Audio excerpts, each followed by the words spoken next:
SER Podcast. Esta tarde en el Parlamento de Andalucía, el consejero de Sanidad de la Junta, Antonio Sanz, ha pedido perdón por los fallos en el programa de detección precoz del cáncer de mama. Lo ocurrido con el programa de cribado de cáncer de mama no puede volver a pasar. Se reconocen las disfunciones, se depuran responsabilidades, hemos pedido perdón, yo lo vuelvo a hacer de nuevo y lo haré siempre desde la máxima humildad. Esto decía el consejero de Salud en un debate específico sobre sanidad allí en Andalucía. Pero cuando Sanz decía todo esto, cuando el consejero de Salud decía todo esto, el presidente de la Junta, Juanma Moreno, estaba sentado en el escaño escuchándole. Pero en cuanto ha terminado la intervención del consejero, Juanma Moreno se ha levantado y se ha ido del pleno, con la que está cayendo.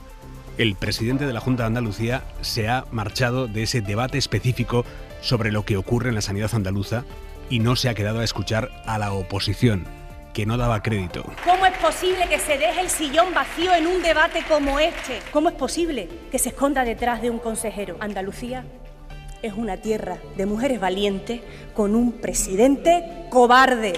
¡Cobarde! Quien debía estar dando aquí hoy la cara es el señor Moreno Bonilla, que se ha ido acogido a la puerta. La cobardía política con la que se está conduciendo en las últimas semanas es absolutamente inaceptable. El presidente de la Junta se va cuando habla la oposición, porque tenemos un presidente de la Junta que se esconde. Vamos ahora mismo en directo al Parlamento andaluz, pero antes, el tiempo, cuidado con el viento que vamos a tener en las próximas horas. Jordi Carbó, buenas tardes. Buenas tardes, ya empieza a soplar, sobre todo en Castilla y León y el Cantábrico. Será a lo largo de esta madrugada y hasta mañana por la tarde cuando soplará con rachas alrededor de los 90 km por hora en gran parte del centro y norte de la península, también el Mediterráneo. Especial atención en el Cantábrico más oriental, aviso rojo por situación meteorológica de riesgo por el oleaje y este viento fuerte. En un día en general mañana soleado con un descenso de temperaturas que lo notaremos sobre todo al final de la jornada. Hay media radio a la carta, Carrusel llega a la antena de la SER y Hora 25 sigue por Ser Más y en los móviles. Tony López, buenas tardes. ¿Qué tal, Aymar? Muy buenas. Está en marcha la tercera jornada de Champions. El Athletic Club va empatando a 1 contra el Karabakh. Camino al minuto 60. Busca el conjunto de Bilbao la primera victoria en esta Champions. A las 9 juega el Real Madrid, lo hace contra la Juventus. Recién salido el 11 con Valverde de lateral diestro y con Brahim Díaz y Vinicius Junior acompañando arriba a Kylian Mbappé. Mientras, por su parte, en baloncesto, también el Madrid en la Euroliga visita al Maccabi Tel Aviv. No lo hace en Israel, lo hace en Belgrado. El partido empieza en 2 minutos. Antes de volver a la crónica nacional, una noticia que nos llega desde Estados Unidos. El gobierno Trump acaba de matar fuera de la ley, sin ningún respaldo judicial, a otros supuestos narcos en una narcolancha. Es la octava narcolancha que atacan y matan a quienes van a bordo, insisto, sin ningún tipo de paraguas legal para hacerlo. Y esta vez en el Pacífico. Esto es un salto, Isabel Villar. Sí, Estados Unidos extiende al Pacífico sus ataques contra esas supuestas narcolanchas. Hasta ahora los anteriores habían sido en el Mar Caribe. Ahora acabamos de saber que han atacado otra de estas embarcaciones en aguas del Océano Pacífico. Con esto ya son 8 los ataques extrajudiciales de este tipo. La noticia la ha avanzado la CBS, que ha contado, citando 2 fuentes anónimas, que los militares estadounidenses han matado en esta ocasión a 2 o 3 tripulantes, lo que eleva la cuenta de víctimas de estos ataques extrajudiciales a al menos 34 personas. Aquí en España, en Andalucía, esto es prácticamente lo primero que ha dicho esta tarde en el Pleno el consejero de Sanidad andaluz, Antonio Sanz. Quiero empezar mi intervención trasladando el máximo respeto, cariño, apoyo y solidaridad a todas las mujeres que se han visto afectadas y que son personas que están viviendo desde hace años una situación de su salud que merece toda la atención. Máximo cariño, respeto, apoyo y solidaridad. Pertenezcan a la asociación que pertenezcan, porque lo importante... A estas alturas, toda Andalucía y toda España saben ya qué asociación está canalizando las denuncias de estas mujeres por los fallos en los cribados, por los retrasos, que es la asociación AMAMA, de mujeres con cáncer de mama. Bueno, así se expresaba el consejero Sanz, que ha prometido toneladas de diálogo. Esto lo ha dicho, es la expresión que ha usado en ese debate específico acerca de la situación sanitaria en Andalucía, pero todavía no son capaces en la Junta de Andalucía de explicar por qué se dieron esos retrasos inasumibles en el programa de detección precoz del cáncer de mama. El por qué, ni siquiera en este debate la Junta ha sido capaz de esclarecerlo. En el Parlamento andaluz está el periodista de la SER, Jaime Navarro. Jaime, buenas tardes. Buenas tardes. Sí, un pleno, el más tenso desde que Juan Manuel Moreno llegó a la presidencia, en el que tan solo ha estado 20 minutos, los correspondientes a la primera intervención de su consejero, Antonio Sanz, que se ha estrenado al frente de Sanidad en sede parlamentaria. No ha dado explicaciones sobre el origen del fallo en el programa de cribados de cáncer, aunque sí ha sacado pecho de la rápida actuación de la Junta ante un fallo que, eso sí, llevaba produciéndose años y ha dejado a miles de mujeres sin conocer el resultado de su mamografía. Sanz apuesta por el diálogo, por agrupar a todos los agentes colectivos, profesionales y sociales, para entre todos impulsar los planes del gobierno andaluz para abordar esta crisis. Todos han sido convocados a la primera comisión de seguimiento que ponemos en marcha el viernes con todas las asociaciones y todos los colectivos, a lo mejor eso les molesta, para que sigamos haciendo una evaluación y el seguimiento de los planes que hemos puesto en marcha. Explicaciones del consejero que de poco han servido a la oposición. Todos han criticado la ausencia del presidente, al que han acusado de cobarde. Han reclamado explicaciones sobre el origen del fallo y han centrado el foco en las afectadas, las mujeres, a las que aseguran se le falta el respeto de manera continuada, especialmente aquellas que no tienen capacidad para contratar un seguro privado. Única opción, explica la oposición, que les dejan a los pacientes ante el desmantelamiento de la sanidad pública andaluza. María Márquez, PSOE. Inmaculada Nieto por Andalucía, José Ignacio García, adelante. Unas políticas que deberían haber servido para salvar la vida de la gente y que han acabado llevándose y la vida de mujeres por delante. Ha dicho usted que decían infundio. Esas son las toneladas de diálogo y los domingos a los toros. Háganse un seguro privado. La que no pueda pagarlo se muere de cáncer. Es ahora, durante el receso, cuando los grupos presentan sus propuestas de resolución. Escuchábamos antes al consejero con esa mano tendida a las mujeres, pertenezcan a la asociación que pertenezcan. Decía, esta mañana el tono del consejero andaluz de Sanidad, Antonio Sanz, ha sido muy distinto. Cuando se ha referido a la denuncia que hicieron ayer las víctimas de cáncer de mama, que dijeron que no podían acceder a sus mamografías e informes médicos a través de las aplicaciones, la propia Junta reconoció anoche que había un fallo informático que hacía que las pacientes no encontraran esos documentos tan sensibles. Hoy la Junta ha dicho que ya lo daba todo por solucionado y Antonio Sanz, el consejero, ha dado a entender que las explicaciones las tienen que dar ellas. Es que la denuncia que yo he visto de la asociación ayer en los juzgados fue que el SAS estaba haciendo desaparecer las pruebas. Y ahora, ¿la explicación la tengo que dar yo? ¿O quien presenta la denuncia y no aporta ninguna prueba? Bueno, la prueba está. Si hoy se introduce a alguien en su... Por no hablar de la comparación que ha utilizado para referirse al fallo informático que dejó a las mujeres sin acceso a sus mamografías o a sus informes médicos. Yo lamento, evidentemente, esa incidencia de caída, pero el día anterior la tuvo Amazon. O miren ustedes el concierto de la Oreja de Van Gogh, que había tanta que se cayó el sistema también. O sea, lo que quiero decir es que esto es una habitualidad.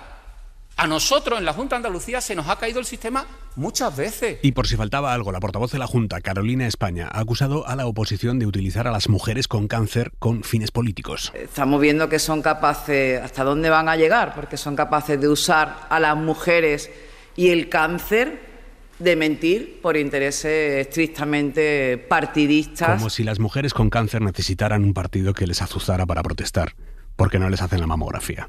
Están las mujeres con cáncer a las que no les hacen la mamografía pensando si esto beneficia o no beneficia a determinado partido político. En fin, la Junta da por solucionado esto. ¿Se puede acceder ya a las pruebas médicas, a los informes médicos? Ana Fernández. El consejero de Sanidad ha reiterado que desde la 1:30 de la madrugada se había resuelto la caída informática que impedía a las mujeres acceder a los informes de sus mamografías, pero a esta hora de la tarde las pacientes que lo intentan a través de la plataforma Clic Salud con certificado digital solo pueden ver las imágenes de sus pruebas, pero no los informes médicos, algo que a través de sus asociadas constata también la presidenta de AMAMA, Ángela Claverol, quien ha aprovechado para contestar al consejero Sanz y su afirmación de que han acudido a la Fiscalía sin pruebas. Eso es. Está la mamografía, pero los informes o han sido modificados o han sido anulados. En la denuncia de AMAMA pone que se han cambiado los informes, que han desaparecido pruebas y hemos presentado pruebas de que se han borrado cosas del Diraya y de Clic Salud. La Junta negó primero y luego reconoció que por un error informático estas mujeres no podían acceder a sus historias, una situación solventada según el gobierno de Moreno y que se mantiene hasta ahora según AMAMA. Hoy el presidente del gobierno, Pedro Sánchez, ha exigido en el Congreso a Alberto Núñez Feijóo que se pronuncie sobre la crisis de los cribados, los retrasos en los cribados en Andalucía. Ha renunciado a poner orden en su partido, señoría. Ha renunciado, por ejemplo, a exigirle responsabilidades al señor Moreno Bonilla por la crisis de cribados, que es la mayor crisis de confianza del Sistema Nacional de Salud. Ustedes dijeron, señoría, que habían sido 4 casos y resulta que son 2.000. La asociación AMAMA dice que han desaparecido datos de sus historiales clínicos. Ustedes dicen que es mentira y posteriormente, 7 horas después, comentan que ha sido un error informático. Mentiras, mala gestión, recortes y desprotección. Feijóo ha esquivado este tema y ha apretado al gobierno con la corrupción. Usted se toma a los trabajadores como cajeros automáticos. ¿Sabe los únicos que viven mejor en España ahora? Su gobierno, los 1000 asesores y los que iban todos con usted en el coche de las primarias. Pero lo que ha resonado más que otras veces en la sesión de control ha sido la advertencia de Junts. Su portavoz, Míriam Nogueras, ha acusado al gobierno, en un tono muy duro, de haber financiado prostitución y fiestas con dinero público. Y ha hablado de financiación ilegal. Esto se lo habíamos escuchado, obviamente, al resto de la oposición, pero hasta ahora no a Junts. Y aprovechando la propuesta de Sánchez de terminar con el cambio de hora en Europa, Nogueras ha hecho un juego de palabras. Potser s'hauria de parlar menys de canvis d'horari i començar a parlar, senyor Sánchez, de l'hora del canvi. Ha dicho Nogueras, quizás se debería hablar menos de cambios de horario y empezar a hablar de la hora del cambio. La hora del cambio. ¿Hasta qué punto esto va en serio? ¿Hasta qué punto esto es un órdago más? El gobierno minimiza algo que suena a ultimátum. Veremos. Josué Coello, buenas tardes. ¿Qué tal, Aimar? Buenas tardes. Que Junts advierta al gobierno sobre su apoyo parlamentario no es nuevo, pero hasta ahora no lo habían verbalizado como lo ha hecho hoy Míriam Nogueras. Acabamos de escucharla, pero su advertencia no se quedaba ahí, con un discurso que ya hemos escuchado en PP o Vox.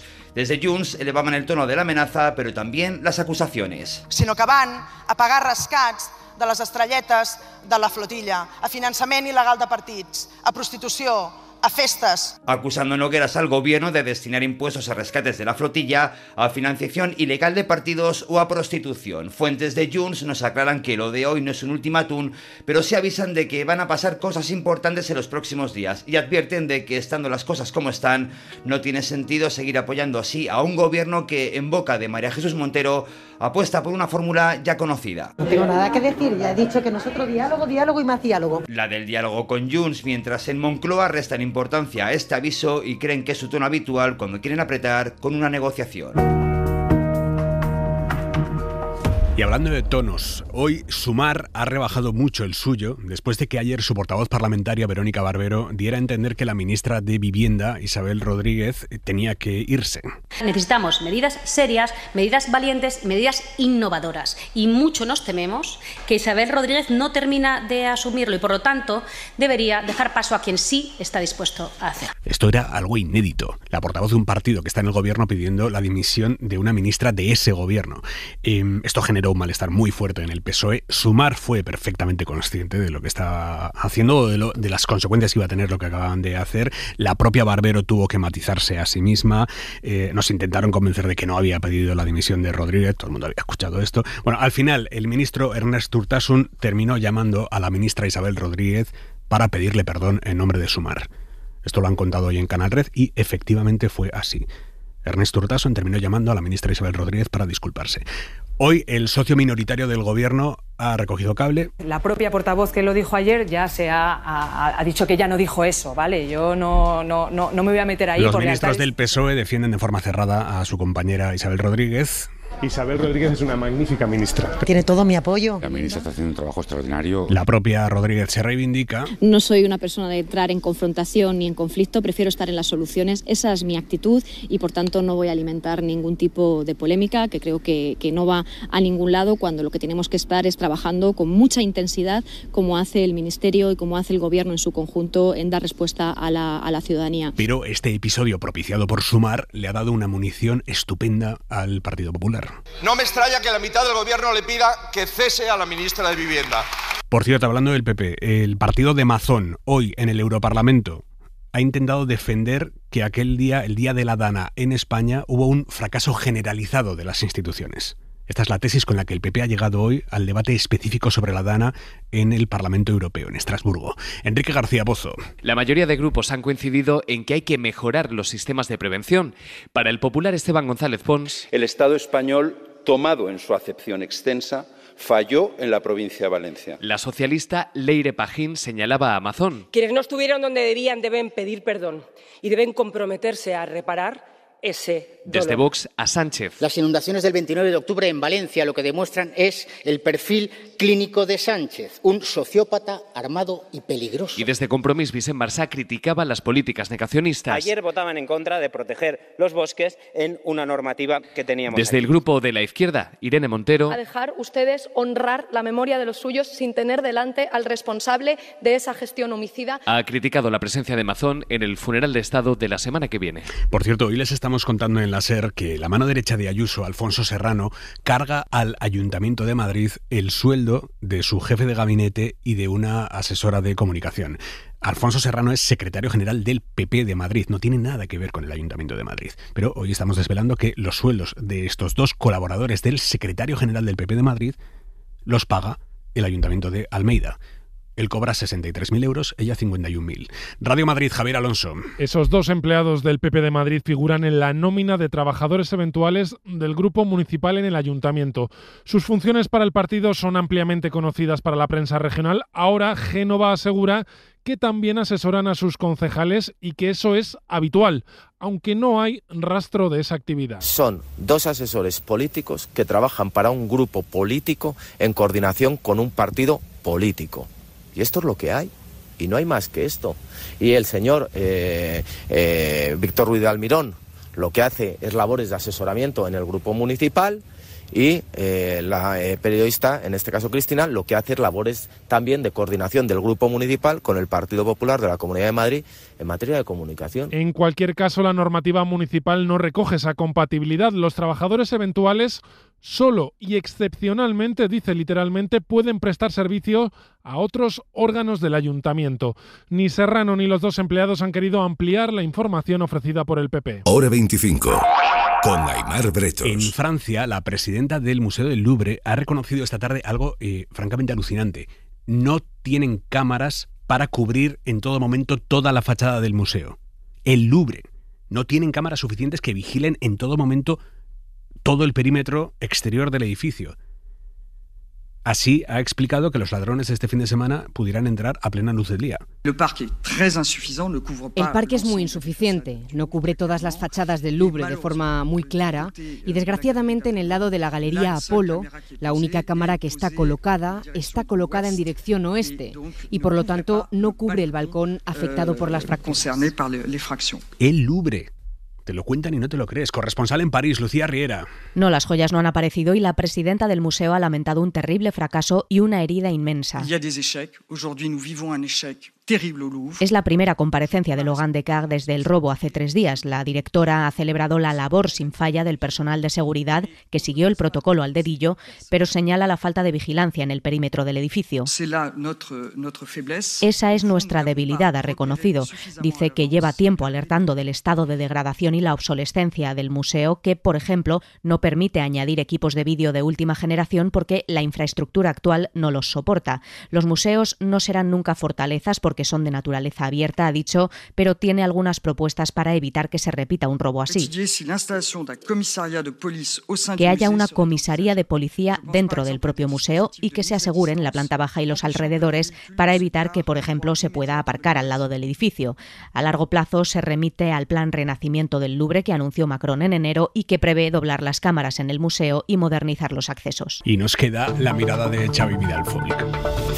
Vuelvo sobre los enfermos de Lela. Ustedes me entienden, no hay ninguna noticia más esperanzadora. Desde luego lo es, porque demuestra que las políticas públicas, incluso las mejores, necesitan gestión política con mayúsculas adecuada, a veces más maduración previa, a veces más consenso o más agilidad. Pero sobre todo porque esas políticas o atienden a los que más lo necesitan, que es el caso, o podemos archivarlas. Por eso tenemos que celebrar, en primer lugar y antes que nada, el decreto de ayuda a los enfermos de Lela. Ya saben, esa enfermedad que te va disminuyendo y paralizando los órganos en plena conciencia, con dolor, con mucho dolor. Quienes hemos tenido cerca a alguno de ellos, como en mi caso al maravilloso maestro de la Garriga, mi pueblo de adopción, Pepo Pérez de Rozas, Sabemos muy bien hasta qué punto era necesaria esta medida, porque al sufrimiento de los enfermos se añade una voraz presión sobre las familiares. Miriam, la mujer de Pepo, y sus hijos lo dieron todo en el empeño de hacerle su tiempo más soportable, amigable, digno. Ella hasta le dio la vida. La ayuda parece ser adecuada. Con 10.000 euros al mes en los casos más graves, parece que puede ser suficiente. Así que 500 millones que cuesta esta partida son socialmente muy rentables. Ejecútese ya por las autonomías. Una vez cumplida la celebración, pero solo después, podremos compartir la crítica de que entre julio, cuando se aprobó la ley, y ahora, ha sido un largo proceso y muy penoso. Sería bueno que los ministerios implicados nos dieran una explicación convincente. Es mejor exigir eso que lanzar los muertos durante este tiempo contra gobernantes y funcionarios. Hágase solo crítica destructiva si las explicaciones son insuficientes. Para no perderte ningún episodio, síguenos en la aplicación o la web de la SER, Podium Podcast o tu plataforma de audio favorita.